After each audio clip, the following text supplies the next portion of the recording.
I just spent the past couple of weeks building an AI agent into the app that I'm building, and what I thought was originally only going to take 1 week to build out actually ended up taking me like an entire month to build, and even right now I'm still actively improving it because it's not perfect. And I was able to get that first version working within the first week, but the results were just really bad. And then I spent the next couple of weeks creating a completely brand new architecture and implementation for how the agent should work. And in this video, I wanted to talk about some of the big changes that I made from building a really bad agent to building an actually pretty effective agent and useful agent. For full context, I'm not an expert. I'm just a random dude on the internet that likes to build way too many apps and is currently having a little bit of success with the current app that he is building. So just take what I say with a grain of salt. I'm not an expert, nor am I trying to pretend to be one. I'm just sharing what I've implemented and what I find working for me, and maybe you'll find it useful for your end as well. So first, let's get into the big mistake that I made when building out my first agent. All right, so the first thing that I want to talk about is I don't think that what framework you use to build your agent matters. Like there's so many agentic building frameworks, like there's this one, Eve, that's released by Vercel. But then funny enough, I actually just built my agent using Vercel's AI SDK. I didn't find any issues with it. I found it pretty good. I also know that Claude has their agent SDK. I think OpenAI has an equivalent one as well. And honestly, I think this is just overcooking. It's so unnecessary. At the end of the day, I think an agent is just a chat-based experience that has tool calling enabled to take actions for you or for your users. That's it. And any modern chat-based framework, chat framework, whatever you want to use, has support for tool calling. So really, I don't think it's that complicated. So use whatever framework you want. I built out my agent using the Vercel AI SDK, and I'm having no issues with it right now. Now let's look at some of the big differences and some of the big mistakes that I made when I built out my agent inside of my application. For me, the big issue that I found was that I built out my agentic experience by treating the model as if it was a 2024 era model, not a 2026 era model. What do I mean by that? Well, 2024 models compared to 2026 are significantly less smart. They don't think or reason nearly as much. And I think the biggest one is that they required really explicit instructions about what to do and what actions to take in certain scenarios. Basically, they did not excel whenever they faced any type of ambiguous situations. They would come to the wrong answer or do the wrong action or do nothing at all. Now compare that to 2026 models. They are incredibly smart. Dare I say they're borderline creative as well. And most importantly, they're smart enough to make judgment calls on their own and handle ambiguous situations and still arrive at the correct answer or the desired output. Now, what exactly does that mean tactically in terms of building out an agent? Let's get into that. So I'm going to talk about some of these more tactical things by actually walking you through the agent that I built. And just for a little bit of context, the app that I'm building is called Yorbi. It's an AI social media marketing tool, primarily right now focusing on helping you generate AI social media content to market your startup on social media. My co-founder and I have a lot of experience doing social media, both as individual creators as well as running a social media marketing agency. So we're very opinionated about how to make good content. And we kind of dumped all of that into Yorbi. And right now we are working on a brand new agent to build out effective carousels to market your product on social media that gets a lot of views. So this is the agent that we ended up building. And I'll walk you through this agentic experience about how we created this carousel at the very end. And this is how the carousel agent currently works right now that we built out. Essentially, you can pick any source carousel from whatever post that you want to remix. We have a database of carousels that we've been scraping and collecting that you can just remix with the one click of a button. It creates a plan, it asks clarifying questions, shows you the plan, you can revise it back and forth, and then it spits out a carousel at the very end. And then the final generated carousel still maintains like that original viral format of the original source carousel, but then it's just remixed both from like the photo perspective as well as a text content perspective to fit your brand for your startup instead. That's a quick overview of the agent that we built. Let's get a little tactical about what we did to actually turn this into a actually useful agent using all the learnings that we went through right here about using the models like it is a 2026 model and not like a 2024 model. So when I first implemented this carousel, what we wanted to do, what I tried to do, I don't have it available anymore just because it's like a month, 2 months old at this point, but I tried to one-shot it with a user just saying, hey, this is my product, remix the entire thing. And then I tried to prompt it in the background with a system prompt with super explicit instructions on how to make certain judgment calls on what to do to make this effective carousel. But honestly, no matter what, it just was not great. The output was not great. And the main reason for that was because the input wasn't good. It didn't have enough context about what it wanted to do. And I think you can even see this in your behavior as in terms of how you use AI. I know I'm guilty of this as well, but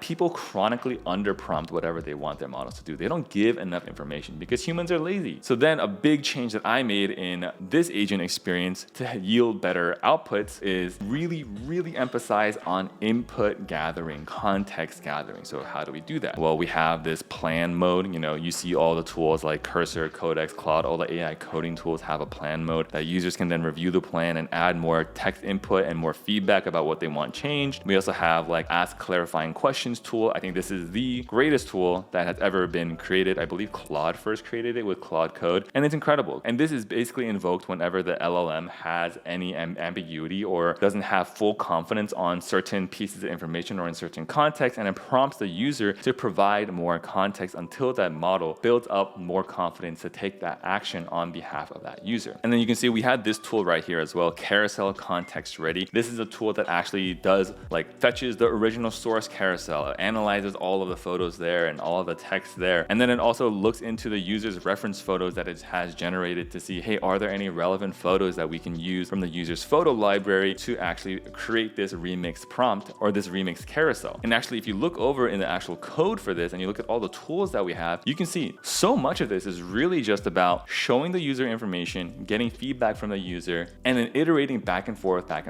until it has so much context about what the user truly wants the final output to be. Then it finally executes that action. Like if we go over here, carousel clarification tool, asking for more clarification from the user, draft planning tool, draft tool, editing, photo resources, fetching additional photo resources, planning base, creating the base context from the original source carousel that the user is trying to remix. Remix plan tool, that's the plan mode that we just showed you right here. Let's see what the plan is that the LLM has cooked up for any text changes that the LLM is going to make, as well as any visual changes that the LLM is going to make, allowing the user to review, edit, review, edit before finally giving it the green light to create. And at the very end, the carousel show remix tool, media library tool. This is the tool to actually fetch the reference photos from the user's library. And then there's really only one final tool right here, the text on screen tool, which is the single tool that handles generating the final carousel based off of all the input that the user provides. So really, I have found in my usage, both personally with AI, in AI coding, as well as the other AI apps that I've built, input matters so much. You cannot out-prompt bad input. So I think if you're trying to build an agent to execute some type of action, you need to really invest into the tooling available to gather that information to execute that end goal. And I guess kind of building on top of that, just to go one level higher tactically of what this would look like, is you can have an opinionated system prompt of what should be done, but the tools should be pretty general purpose. It should really just be like CRUD operations, like reading, updating, deleting, creating. That's just what we do with all of our tools. And the reason for that is because, once again, these models are getting intelligent enough, able to handle ambiguous situations enough and make judgment calls, such that if you just provide these general purpose tools for the models to gather the information and then execute and take action on that information, it can kind of stitch together that plan, especially if you provide it with really rich instructions and really rich context from the user's behalf. And lastly, I think something really tactical that you can really do to build a really great agentic experience is to just look at what the AI coding tools are constantly adding as features in their apps. I use ChatGPT and Cursor a lot, and like I mentioned earlier, this Ask Clarifying Questions tool that we have right here, this came directly from the AI coding tools because they've been asking the clarifying questions for a very